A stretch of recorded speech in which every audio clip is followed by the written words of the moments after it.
Philippine eagle. Still, Philippine eagle. So very nice.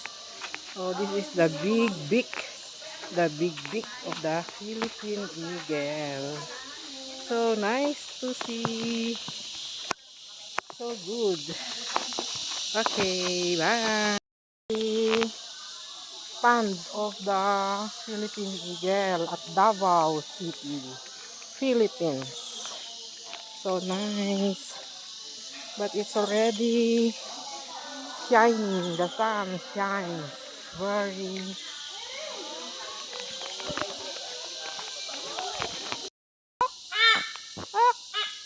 Aguni ka dapat, tapi aguni. Sige, yuto.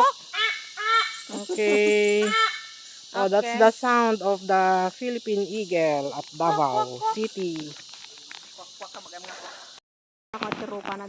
So that is the saltwater crocodile. Ay, How are you, should move. saltwater crocodile? Move. Wala siyang asawa. Ya, dagi San Mariano ka dasawan. Adam alang ti kuana. Crocodile. Okay, saltwater crocodile at Davao City. Ano pa di makita dito? So we are roaming around the eagle place, Philippine eagle.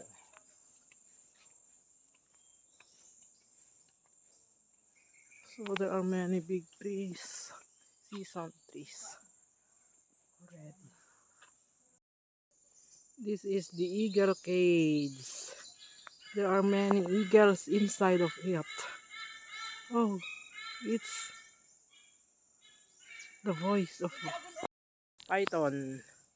La, sleeping. Ay, akut-kutin niya. There. Damit makita. So big. Oh. Kutikan Moving. ayun. Oh, Video. oh, very big python. Oh, sige. Ipakita Ay, naman yung ulo. Ayun na yung ulo niya. The head. The head is moving. Body is very big. Oh, yati kami. Okay, that is the python. Hello, we are here at Philippine Eagle, Davao City. Apin ni Ma'am Rosal mga tan?